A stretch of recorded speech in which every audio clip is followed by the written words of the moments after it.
Hi, and welcome to the Storytellers Project Live. My name is Megan Finnerty. I'm with USA Today, and I'm the founder and director of the Storytellers Project. And I am so excited to be here, I guess, in your living rooms or on your phone. We're in my living room here in Phoenix, Arizona. And if you hear anything, I'm home with my family. We're still quarantining with my son George, my husband, and my mother-in-law is here hanging out with us. We so appreciate you taking a chance on live storytelling and sharing your evening with us. Tonight, we are joining Humana, as well as Cox Communications, and 5 Americans from across the country for one of my favorite themes of all time, fashion and beauty. Since 2016, the Storytellers Project has brought more than 100 shows a year to communities across the country. As you guys know, we have canceled our in-person shows across the network because, frankly, it seems like no one wants to hang out inside a building with a bunch of strangers right now to talk about their feelings. And instead, we're talking about our feelings on the internet. We are so excited because these storytellers come to you. They're really like the best of the last 3 years. We've come through more than 1,000 stories to pick these storytellers for you tonight. So I want to introduce them to you right away. I'm excited to bring up Vanessa Thomas Wilson, Chanka Christados, Jared Yazzie, Helen Jean, and Jason Franklin. Hi, Jason. Thank you guys all so much for being here. Tonight is not a TED Talk. It's not a Toastmasters. It's not a how-to, inspirational speech, educational lecture, or slideshow. It's none of those things. And we're not even really going to try to sell you much, except for like maybe a subscription or like, I don't know, fashion. We are talking about fashion. We'll get more to that in a minute. But here's the deal. We really just want you to like open your heart and receive these stories. We want you to feel like we're visiting you on your front porch if you're somewhere beautiful right now and the summer's great, or we're visiting you inside your beautifully air-conditioned home if you're like me and in Phoenix and outside is too hot. We want you to open your heart and like get to know these people because they volunteered to work on their stories with our coaches for the last several weeks to give a little part of themselves to you. Sorry. Some of these stories are going to be casual and conversational. Some are going to be polished and professional. This is all who these people actually are. We coach the narrative arc, not their self-presentation. We know that them being their authentic selves is how community connection really happens. We believe creating empathy and understanding is incredibly important, particularly for America's media. And we know that's especially important in times of uncertainty. So I'm excited to welcome our first teller and hope that like you are as connected to these stories as we are. We know, I want to say this real quick. Everybody gets dressed, right? Everybody has to like figure out what to do with their hair. So I want you to know tonight's fashion and beauty stories are not like Vogue style. They're more like you and your life and like everyday people talking about how fashion and beauty impacts their lives. So with that, Vanessa, I'm excited for you to take the stage. Thank you. Thank you, Megan. So I'm 3 years old and I'm watching from the wings as the women strut across the runway stage, and they look like goddesses to me. They're exotic and glamorous, beautiful, and they come in every shape and size. They're tall and lean, they're petite and curvy, and every beautiful color of brown. They are toffee and cinnamon, cappuccino and bittersweet chocolate, with names like Justine and Geneva, Onitha. And I just watch them. I watch them strut backstage, carrying high gloss patent leather hat boxes, floating atop stiletto pumps, sitting tall on lounge settees with demurely crossed ankles.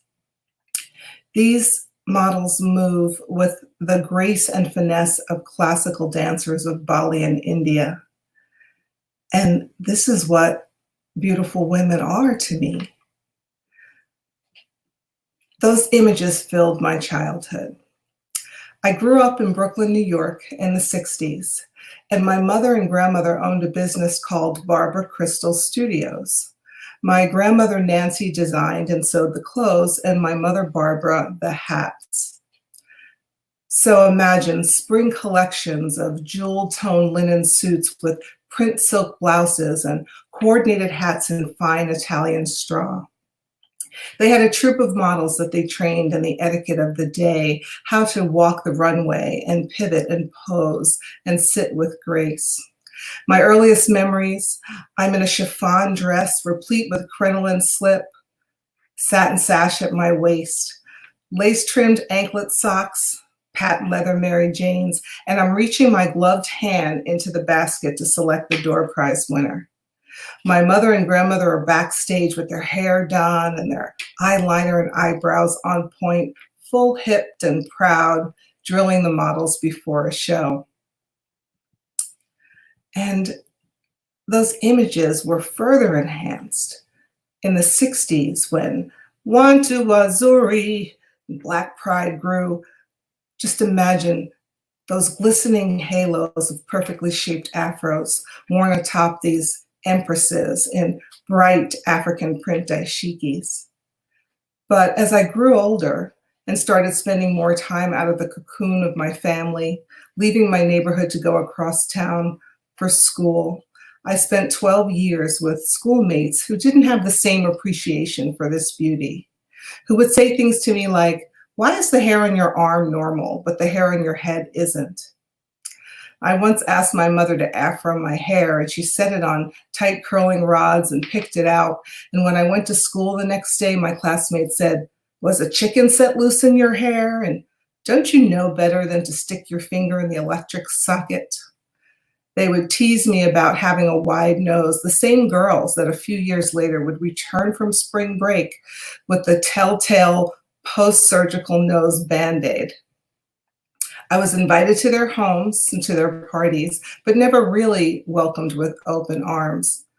They would encourage me to pass on spin the bottle games. Parents would say, "Why don't you give your turn to the birthday girl, dear?" Classmates would come back to school and say, "My maid asked about you and hopes that you'll come visit again." Subtle and not so subtle reminders that I was different, other. And we were all inundated by these outside images of beauty on television and in magazines. The image of the blonde and brunette Breck girl with combs gliding through their silken hair. Combs did not glide in my house. I can remember the burn of lye-based relaxers and the heat and sizzle of the hot straightening comb. My mother wrestled the Africa in us without apology because that was the price of beauty. And my grandmother, with her sewing prowess, would triple line our pants so that our butts wouldn't jiggle. And after decades of indoctrination, I'd almost forgotten about those enchanted beauties and their magical power.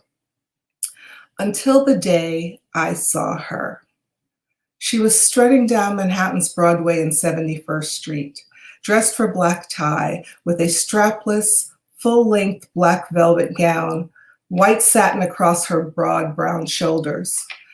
The tuxedoed escort at her side was almost dwarfed by her 6-foot stature. There were 6 lanes of traffic between us, and I was awestruck. It was 1976. I was 17 years old and I had just graduated from high school. And by then I had read all her autobiographies. I Know Why the Caged Bird Sings, Gather Together in My Name, and Singing and Swinging and Getting Merry Like Christmas had just been published. I saw her there and all I could do was stare. And it all came back to me in that moment. Black woman magic. Tall, strong, proud, beautiful, beaming smile. Miss Maya Angelou. And I had forgotten the way you do when images and language hammer out your sense of beauty, overshadow it. Comments like, "You don't sound Black." And my personal favorite, "I don't think of you as Black."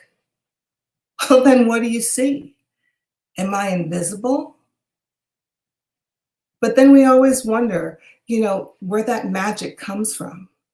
Because we survived such adversity, we were honed under pressure like diamonds into resilience, enduring.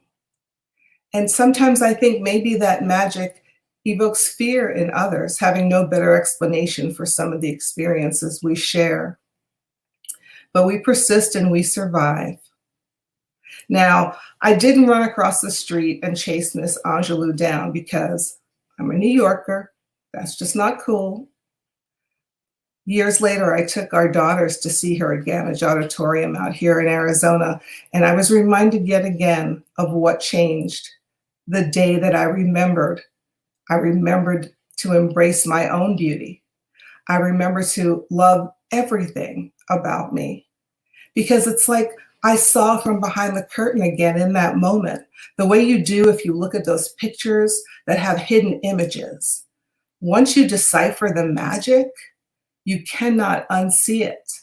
And I see it still. And no commercials and no magazine covers can blind me to that beauty again.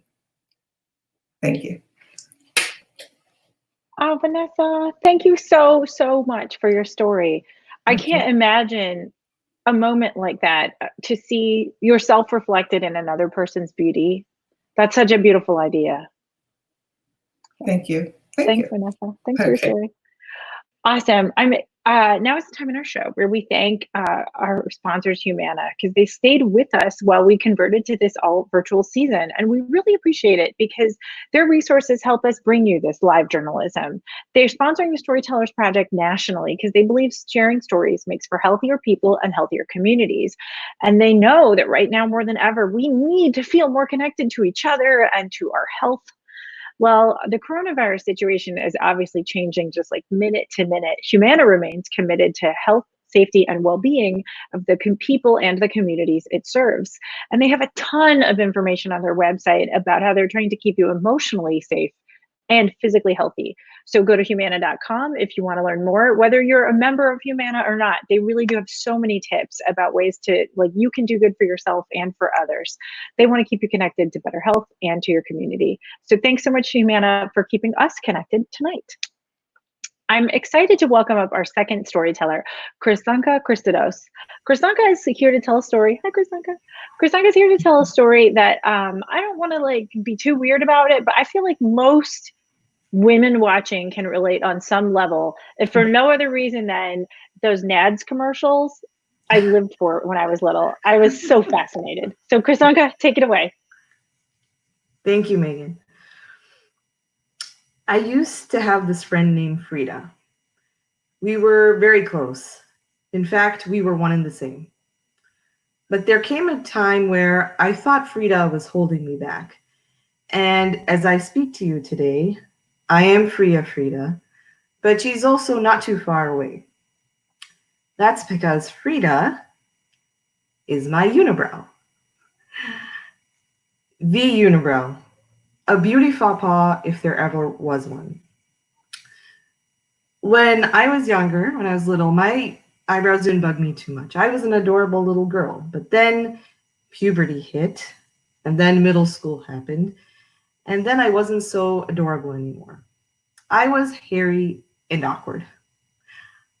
I know what you're thinking. Why didn't I just get rid of it? Well, this is where it's a little complicated because my mother forbid me from plucking any hair on my face or shaving my legs.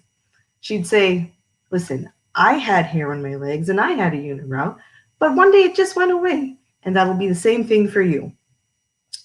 And remember, if you pluck or shave anything, it'll come back 10 times thicker and 10 times faster, so don't do it. I was an obedient child, so I listened. My family's from India, and I came here when I was 5 years old. And I think for my mother, growing up in India in the 60s and 70s, for her, I don't think having a little hair was an especially big deal, especially since her hair just went away one day.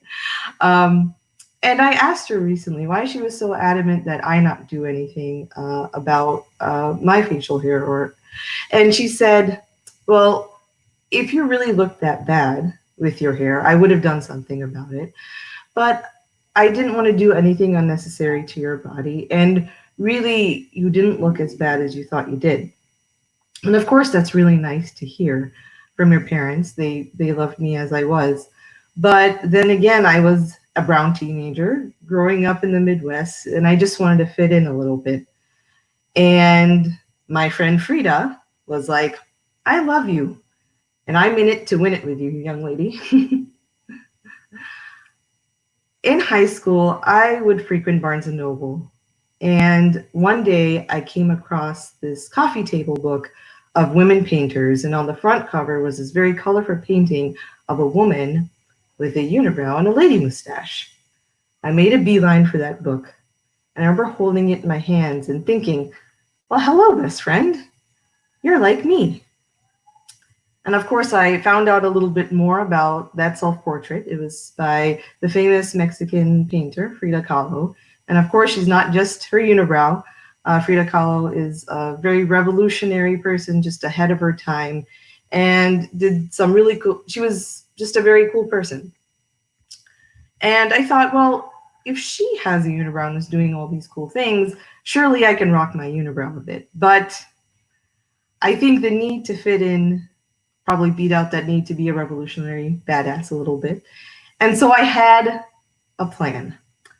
I was going to get rid of Frida.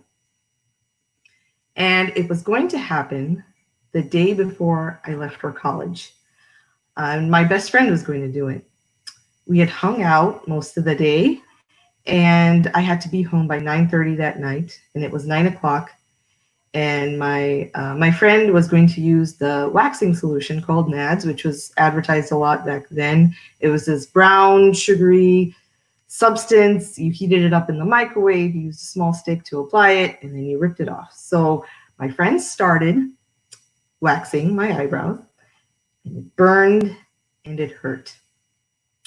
And I was also starting to think about this new two-eyebrowed me. And this magical version of myself. What was this lady going to do? And I wondered if this new two-eyebrowed me would be enough for the world. So my friend finishes, and I look in the mirror, and my skin is red, and my face is throbbing, but there I am, two eyebrows.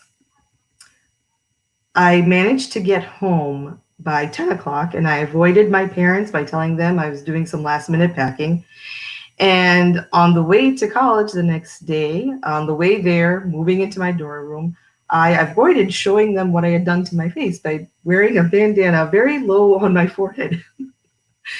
And after they left me at college, I uncovered the new me, and I took her out for a spin. I attended various campus events. I met other freshmen like me.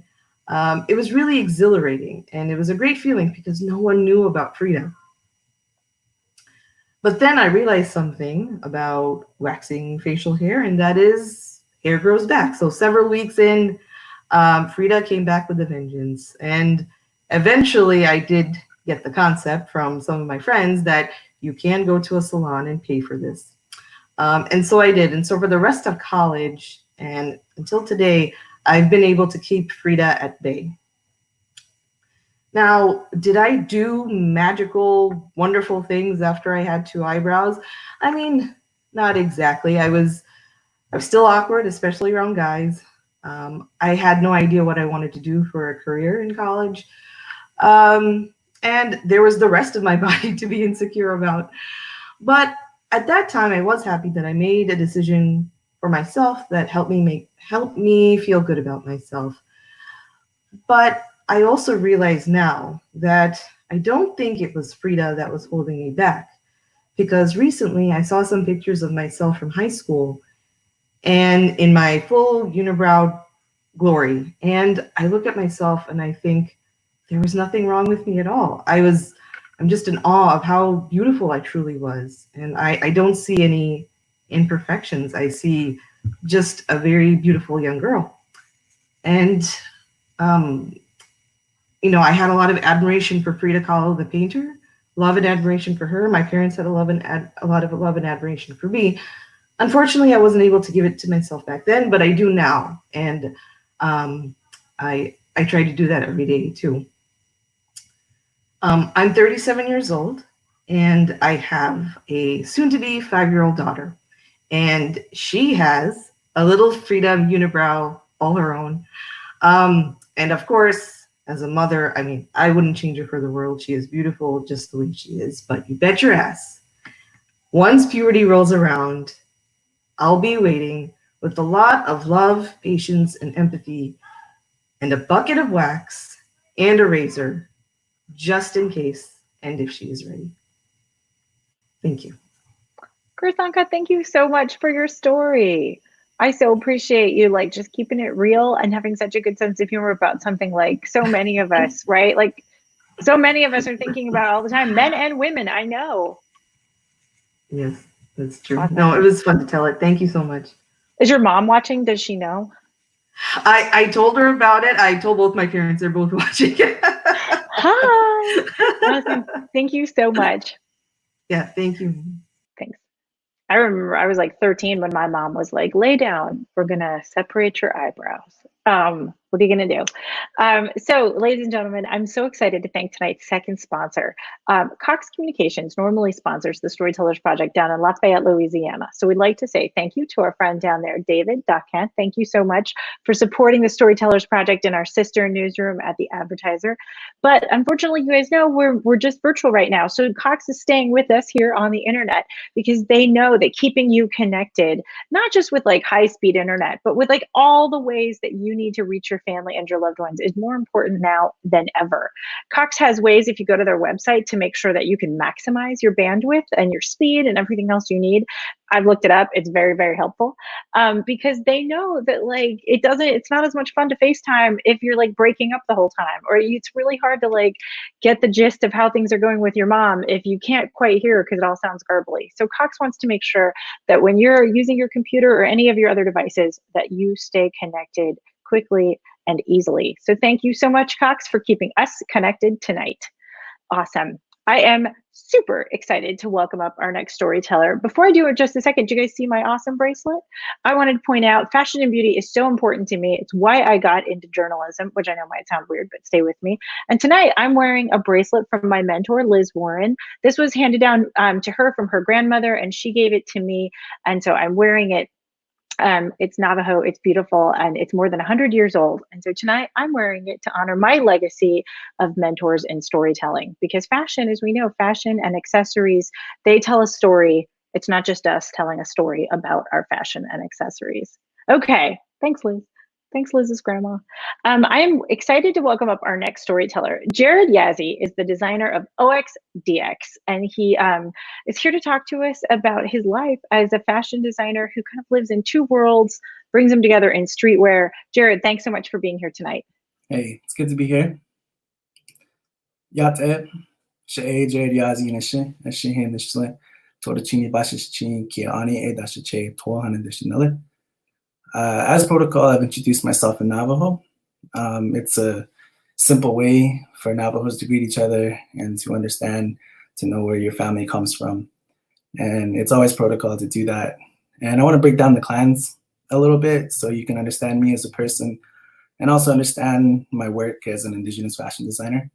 So my clans, there's 4 of them. My first clan is a Shihe, and I am born for Bitterwater, Torchini. So people, Dene people, Native people, they're always joking around. They would say something like, oh, that's why you're always so salty and bitter, because you're salt and bitter water. And this is true. I think if I talk to my friends and my family, they would say that I don't let things go easily. And you could say now that saltiness and bitterness is in my blood. So I can brag that it's in my DNA that I have these traits. My third clan is Kia'ani, and I've learned that it's translated to Towering House, and I've learned that it's from the Anasazi buildings and kind of the Navajo people that have lived close to those pueblos. And if I was standing in front of you telling the story, if I was on stage, you wouldn't see that I'm much of a towering person. I'm 5'9", and I would say the most towering feature about me would be my cheekbones, as you can see. Lastly, my fourth clan is Toahane. I get that from my paternal grandfather. His name's Ned Yazzie. He lived in Black Mesa, Kayenta, Arizona. And my earliest memories, I can remember traveling down these dirt res roads to visit my grandparents. And it didn't matter what time of the day you got there, they would always prepare food and they'd always make coffee. And you could sit there till 2 a.m. and just listen to them talk and laugh with each other. And my siblings and I would just watch each other from the light of the kerosene lamp.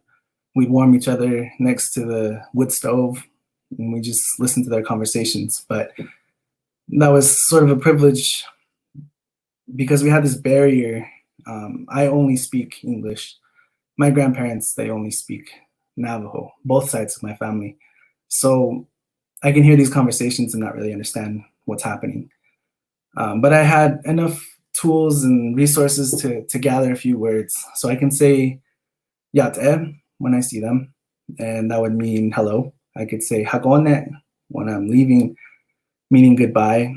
When I was little and I wanted like a soda, I could say nully pop flop, and that would mean like give me a soda.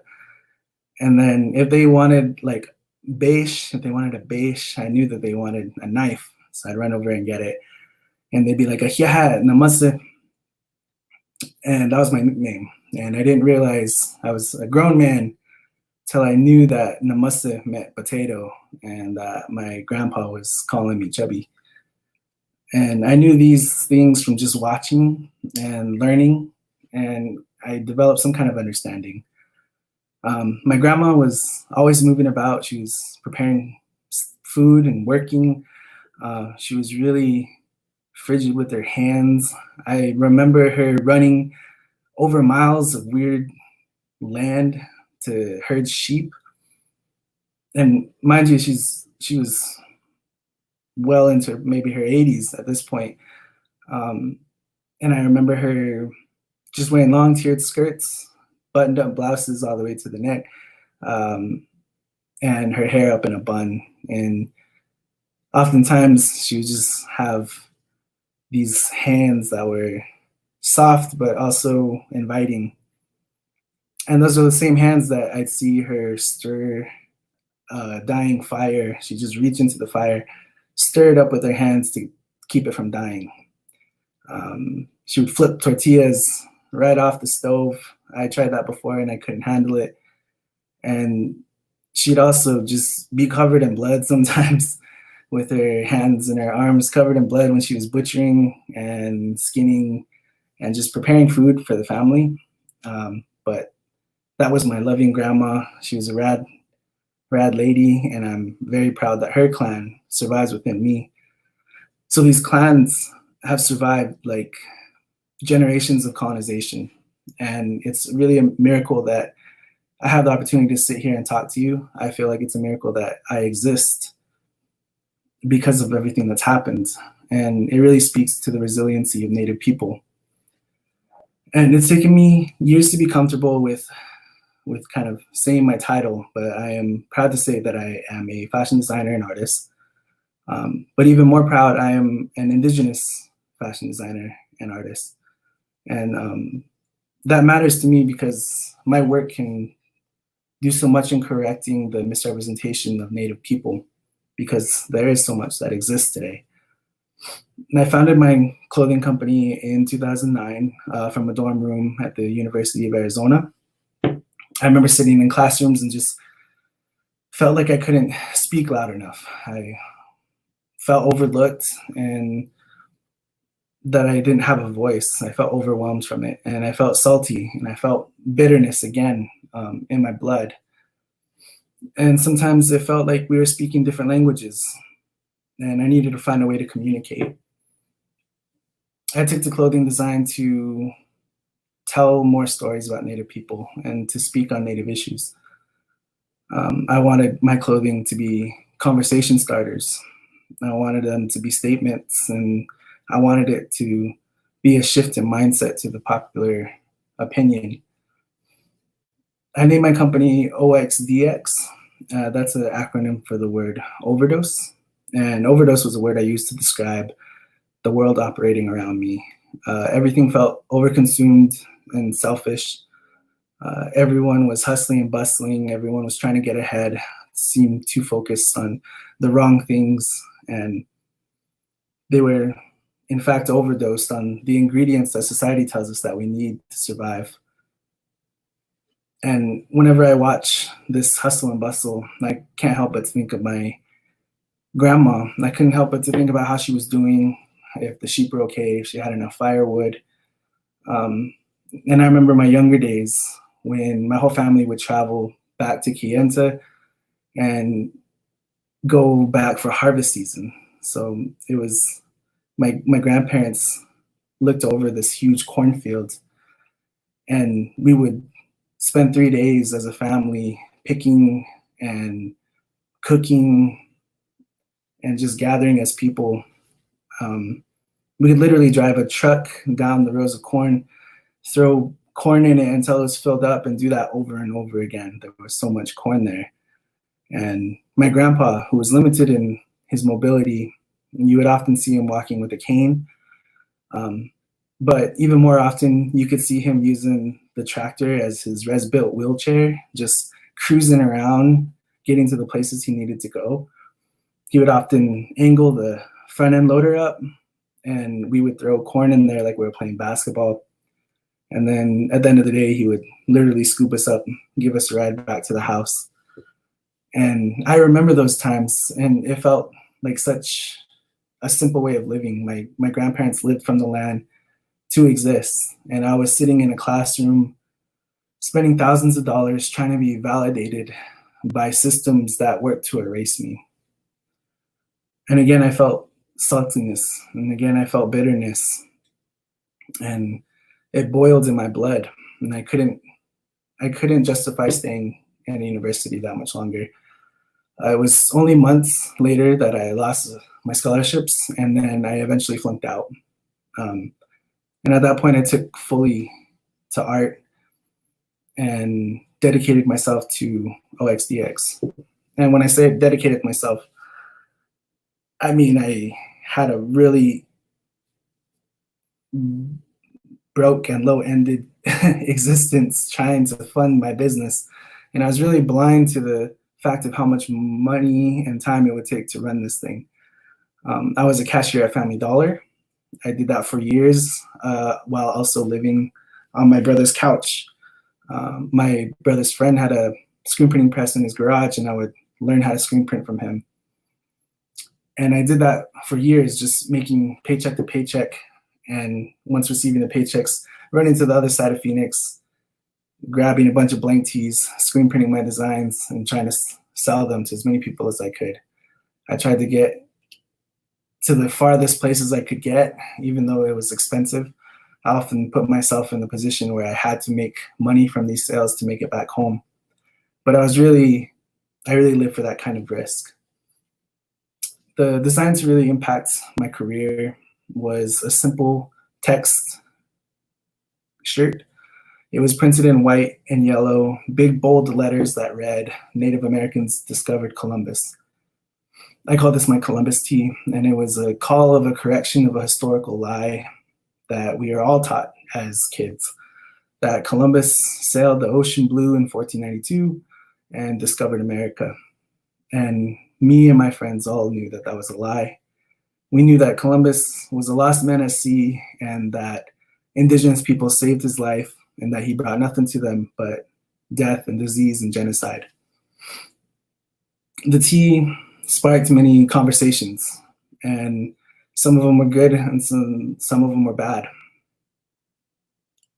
And I feel like that was the goal of the Columbus tea to begin with. It made an impact in my community, so much that my online store was buzzing with orders. And I remember being in my garage, screen printing in 110-degree heat as orders were pouring in, and I was shipping to places all over the US and Canada, even as far as Australia, Japan, and the UK. It would garner some attention from people writing articles in CNN, in Women's Wear Daily, the Huffington Post, and even Vogue. And I even had the opportunity to send my shirts to be displayed under glass at the Smithsonian Museum.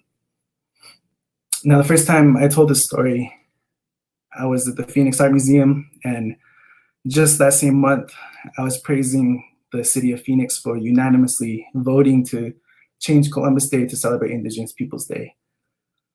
And it felt like a win in a line of so many losses. And it's a really hard thing to communicate to people, that everyone is preaching equality, but Native people are looking for reparations. Reclamation can be a real trendy word on Twitter, but it's not much of a trendy word when your own history consists of forced relocation and the long walk, these concentration camps that we call reservations, and the forced systematic erasure of Native people through things like boarding school and blood quantum and government ration food and military enlistments. This story is easy to be displayed in museums. It's easy to be displayed on TV shows as a thing of the past, but this is our history. This is my family's history. This is my parents' and my grandparents' stories. My grandparents that only speak Dene, down to myself, who can barely string a sentence together in Navajo. And that's the system working as it should. That's a system that was built to erase Native people. So the question isn't about fixing a system, it's about making a new one. And the generation today, I'm proud to see them mobilizing for this type of change. I'm proud to be in a time where I was able to see thousands of Natives stand together in solidarity with Standing Rock in 2016 to the announcement of the Keystone XL pipeline dying in 2020. And I can witness Indigenous people support Black Lives Matter and know that there is no Indigenous sovereignty without Black liberation. I can go my whole life minimize to a racist mascot to finally see the NFL progress by changing the name of the Washington football team from a racial slur. And the R words, I might remind you, are derives from a bloody patch of skin taken from dead Native people, Native men, Native women, and Native children, and used as currency by white settlers.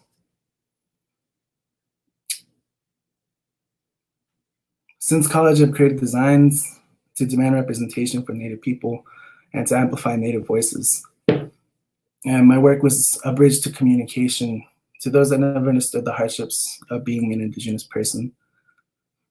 I painted with patterns and designs to create these syllables of solidarity. And I feel like my work is a collaboration for us all to create a common understanding. And I will always create with my grandparents in the back of my head and on my mind. They aren't with us in this world anymore, but I know that they watch over me. I know that they see the work that I'm creating and that they are proud. And even though they don't understand the words that I'm saying now, they are proud. So I'm not fluent in Dene, but I do know how to say thank you. Yeah.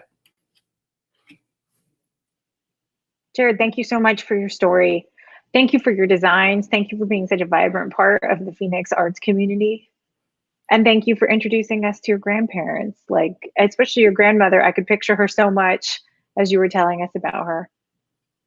Thank you. I'm like looking at him down on my screen, so I wasn't looking at the dot. Jared, thank you so much. I also want to say thank you for telling us about the hard parts of your story. I know it. A lot of people don't learn about this stuff in school, and it's not easy to talk about how you feel like you were treated at your university, but I really appreciate you for sharing your truth and trusting us to receive it, because it makes us closer to you. It makes us more understanding people and more empathetic people. So I really appreciate you like giving your heart to the Storytellers Project and to our viewers tonight. Thank you. Thank you. And thank you to our viewers for receiving these stories. I have a special thank you to our colleagues right now at the Des Moines Register in the Arizona Republic in Phoenix, because they are the people that found these storytellers to start with. All of our tellers, you know, for our virtual season, most of them come to us from the stages of our sister newsrooms. And I know I said I wasn't going to like try to sell you too much, but if you live in the greater Des Moines area or the Valley of the Sun, outside, in and outside Phoenix, please consider subscribing to your local newspapers. They are awesome. and they help make these kinds of storytelling nights possible. And no big deal, but the Arizona Republic right this minute tonight is running a $39 for the entire year digital sale. So I just can't emphasize this enough. If you're my friend, I'll share the link on Facebook. And even if you're not, we're sharing it in the comments on all of our stories tonight. So $39 for the year. That's the hard sell. You guys, I'm done with the hard sell. I'm so excited to welcome up our fourth storyteller, Helen Jean. She has a very fancy job in American fashion and in museum world. And so she won't brag about herself, but she is the Jackie Dorrance Curator of Fashion Design at the Phoenix Art Museum. And there are precious few fashion curators who work in American museums. And so we are really proud to have Helen tonight, but she's wearing her storytelling hat, not her curatorial hat tonight. Thanks so much, Helen. Take it away. Thank you, Megan. So when I was 16, my parents moved us from the suburbs to this small farming community about an hour outside of a major metropolis. They suggested that I start taking ballet classes again, and I hadn't taken ballet in a really long time. So there was no great hopes that I was going to really develop into a ballerina, but it was an opportunity for me to get to drive into the city by myself, so I jumped on it. And I took classes a couple nights a week, and I practiced really hard, but I had a really hard time following the instructor because we could see her from behind, but then you could see her reflection in the front, and I would just get so confused. But I just felt so beautiful and so graceful in those clothes. And it was all about the leotards and the tights and those slippers with the ribbons that you lace up your legs and putting your hair up in a bun and wearing those skirts that twirl when you spin around. But my favorite was this pretty little pink wrap sweater. And I wore it to rehearsal all the time. Now, at the end of a dance season, you put on a recital. And I was to participate in 5 different numbers. Now, this was not Nutcracker level performance. We did a jazz number and a ballet number and a point number and a tap number. And about halfway through the choreography process, I had the opportunity to go on a youth group field trip to Guatemala for 2 weeks, and I left. So that meant I missed the second half of all of the choreography. But I practiced the first half every day in Guatemala. I had that solid. When I returned, they had determined that it wasn't quite worth teaching me all the rest of the choreography. So at the recital, we all get dressed, we go out, we do each number. About halfway through each number, we spin off and all the other girls come back on. But I never reemerge because I didn't know the other half of the piece. So while they're off dancing on stage, I'd be in the dressing room, changing my costume, fixing my makeup, and preparing for the next number. And I didn't even mind because I was dressed like a ballerina and I was just on that stage with the other girls. And that meant I was kind of a ballerina and I loved it. And it felt so beautiful and it felt so graceful. So later that year at high school, I was cast in our high school production of Annie. And I was to play the role of Lily St. Regis. And she's the ditzy girlfriend of the mobster brother Rooster. We were each responsible to make our own costumes. And so I watched the film version of Annie with Bernadette Peters and Carol Burnett. And I fell in love with Bernadette Peters' costume. It was this beautiful crisscross neckline, and it was a wrap, so it tied at one side, and it was perfect because it allowed her to do these big kicks, because it was a big song and dance that she participates in the show. So I immediately set about reconstructing her costume. I have the perfect fabric that's going to work, and I don't quite have the right pattern, but I have in my dance bag this beautiful little pink wrap sweater that fit exactly the way I wanted the costume to fit. So I lay out my fabric and I get this sweater out and I spread it out and I start to cut out my fabric. Now I know enough home sewing at this point to cut out separate panels, and I know to include seam allowance, and I even know to use darts for contouring. But what I don't think about is that my fabric that is not stretchy is not going to fit around my body the same way that that stretchy little wrap sweater held onto my body. But I don't think about this. I don't know. So I stitch together my costume and I show up on dress rehearsal and I'm ready to go. I squeeze into this costume that is a solid size and a half too small. And I snap all of the extra snaps and hooks and eyes and a few safety pins at my side waist, because this is a wrap dress, just like in the movie. And we head out on stage. And we have the most fantastic number that we get to perform. We're singing and dancing, and Miss Hannigan's on the desk and she's on the chairs. And as we're going, I can feel these snaps are starting to give way. And so I just put my elbow down and I keep going through the number. Well, at the very end of the piece, Rooster picks me up, he hoists me over his head, and he sets me down, and we have this big ha-cha reveal at the end. And my costume at this point explodes open, and I have just flashed the entire cafetorium full of my new high school classmates and their parents. I grab my costume shut, we dance off stage. My teacher is horrified. I'm legendary with my new classmates. Years later, I'm finishing college. My girlfriends and I are sitting around and we're talking about our journeys. At this point, I am finishing a degree in fashion design and I'm preparing to start my career in theater costume design. And I pull out my VHS tape of my high school ballet recital and we put it in.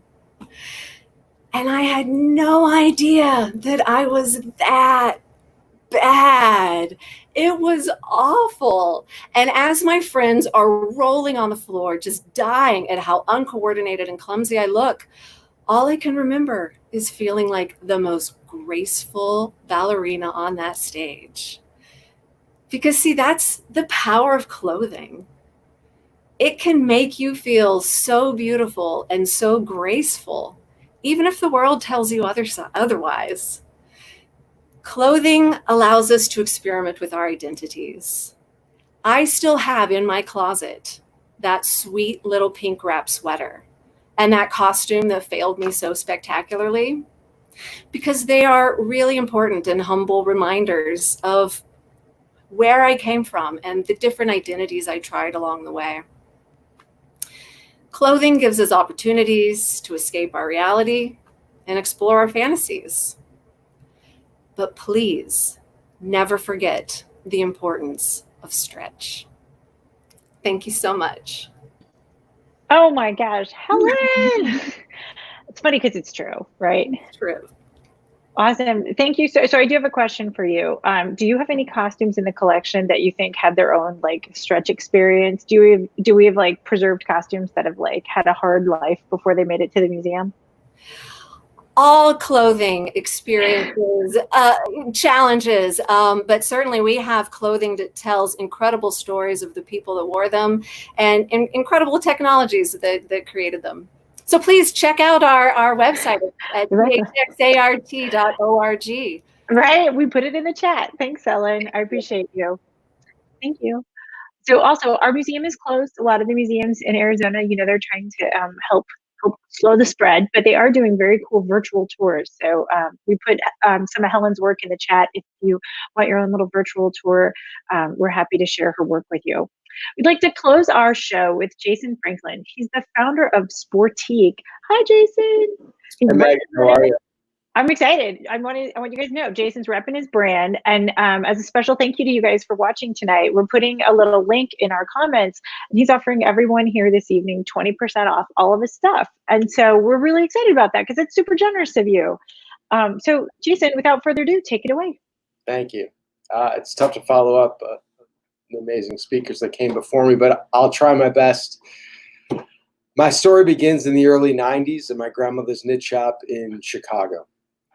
I used to spend every Sunday at her knit shop sitting on her lap as she would show me different patterns and fabrics that she would be knitting into sweaters and jackets and scarves and cardigans. It was at this time I realized my passion for fashion. However, if you were a kid in the 90s in Chicago or really anywhere around the world, there was one man and one team that everyone watched, and that was Michael Jordan and the Chicago Bulls. Luckily enough, my dad had season tickets, and I spent a lot of fall and winter and spring and early summer days with my dad watching the Bulls. And one thing I quickly realized in going to these games and going into the team shop and going to sports stores around Chicago is I couldn't find anything that I really wanted to buy in regards to like a hat or clothes. I had this big head of hair, huge head of hair, and I needed a hat in the worst way. And I couldn't find a cool Bulls hat for the life of me. And here's a kid who's dealing with some tough situations at home. I was quiet. I really kept to myself. I didn't have really many friends, and I would just end up spending my days in the back of the library or in the bathroom or in my basement at home, and I just started sketching. And I just started sketching hats that I thought I'd want to wear with cool Bulls logos on them. So as a young kid, as most kids, there's not really many jobs that you guys can find. So sure enough, what we pretty much all do is babysit and babysit the neighborhood kids. So one night my sister was babysitting the neighborhood kids and she took sick. And she called home and my mom sent me running over to go help out and babysit. And I walk into this house, and for people that have watched Willy Wonka and the Chocolate Factory, this was pretty similar in regards to I don't eat chocolate, but I love hats. And I walk into this house and there are hats everywhere, every different style of hat you could possibly imagine, every single sports team you could imagine. It just hats everywhere. And I spent the next hour just looking at all the hats and admiring them and trying them on, and I'm just blown away. And the family and the mother and father come home, and I just have to ask, I said, why all the hats? And he answers me and he says, well, I own a baseball cap company and we produce headwear for all the major sports. And we sell them to sports stores around the country, and we sell them to sports teams around the country. Well, I just blurted out, do you think I can show you some hats that I designed? And he said, okay, sure, no problem. So I run home, and I don't think I've ever ran that fast before or now, and ran home, ran back, completely out of breath, and to just stumble upon him and just throw this folder on him of all these different sketches that I had of hats. And he looks at some and he's like, oh, finally picks out a couple. He says, you know what, actually, I really like a few of these. Do you think that I might be able to produce some of them? And I was just blown away. I was just like, oh, well, of course. So a few months pass, and he sends over a couple samples to my house, and then 6 months have passed, and I end up going to see a movie with a couple friends. The movie ends up being Poetic Justice, and for those of you who maybe remember that, it's with Tupac Shakur and Janet Jackson. Well, after the opening credits roll, Tupac walks on the screen, and there he is in the first hat that I ever designed. There's no Instagram or Facebook or cell phones or TikTok or any of that. And I am just freaking out. I just like high-fiving my friends, and I don't even know what to say. And I just couldn't wait till the movie got over. And I get in the car and get in my ride and go home. And I run and tell my parents, Tupac was wearing a hat that I designed. Oh my goodness. And my parents sort of look at me like, Tupac, okay, I don't think we have any of his records, but that's great, and we're really excited for you. And they just could sense my excitement. And from there, a few months later, I turn on Total Request Live on MTV, and there's Jay-Z wearing my hat in his Girls, Girls, Girls video, and then comes 50 Cent in his Wanksta video wearing one of my hats. So little did they know, some little Jewish kid from Chicago is designing all these hats, which I thought was kind of funny too. But seeing some of the biggest celebrities in the world sort of gave me the confidence for my next endeavor, which was I needed to figure out a way to work for the Chicago Bulls. So the Bulls had their practice facility in Deerfield, Illinois, which is where I grew up. So I just took the liberty of riding my bike over and just knocking on the door of the practice facility. And they said, sure, we'll send you an application. And sure enough, the next year I finally got a job. Well, I went from watching the Bulls in the seats to being on the court with the Bulls and celebrating 3 championships with them. From a kid without really any friends in high school to then becoming friends with some of the most famous people in the world. Here I am with Scotty and Michael and Dennis Rodman and Ron Harper, and the list goes on, but I'm sitting there with all of them and they're saying, if you're cool, we think you're cool, and if we're kind of cool too, so you're going to be all right, kid. The Bulls were really the ones that gave me the big confidence to follow my dream. And as much as I enjoyed hanging out with the Bulls, it really didn't solve the comfort in my heart. I still had this burning desire to create this sweatshirt that would make me comfortable in whatever situation that I was in. I had this sweatshirt in my mind that no matter what was going on, I could put the hoodie on and I could put it on and it could transport me into this happy place. I truly believe that everyone deserves to be comfortable. And if you are in your most comfortable state, you can be your best self. So 14 years ago, I set off and started a company with my business partner, and we started Sportique. We saw this need to fill this void in the marketplace of providing more fashionable product to all sorts of tourist destinations, whether it be in the NBA arenas or NHL arenas or musical venues. They needed more fashionable and more comfortable product. Well, starting your own business, sure, sounds easy. I watch it in the movies. I watch it on TV shows. That sounds easy, no problem. Well, there were a few hiccups. So we go sells, and we're able to get orders from 8 NBA teams for Christmas. Well, November comes, and the factory in Turkey decides to call me and say, yeah, we're probably not going to be able to deliver your product until February. Well, after standing up, after I fell down, I realized that that wasn't going to work. So while most people were getting ready for Thanksgiving and celebrating it with their families and spending and eating some turkey and in the comfort of their own home, I got on a plane that first year of Sportique and spent Thanksgiving in Turkey. And I sat in the factory line and sat there and helped them get our product developed and shipped so we could deliver in time for Christmas. And we got that product delivered in time. People can find comfort in all sorts of things, and my comfort is the sweatshirt. And I'm happy to announce that sweatshirt has been developed, and it's our Olsen hoodie, and it's our most popular hoodie in our collection. It's been our most popular hoodies for the past 10 years.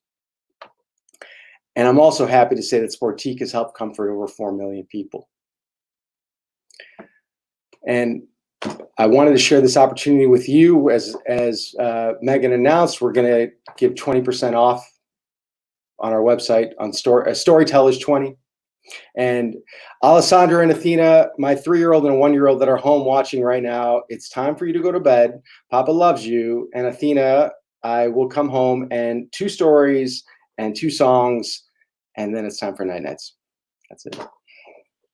Jason, thank you so much for your story and for sending your kids to bed, because it is 6 o'clock where we are. They're little people.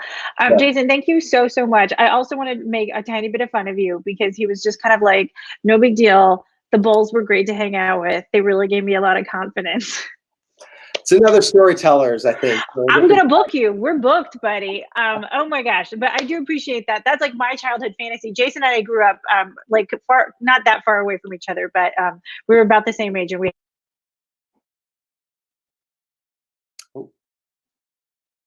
lost you. The fun of doing this at home, right? I'll cover you for now, Megan. Still can't hear you.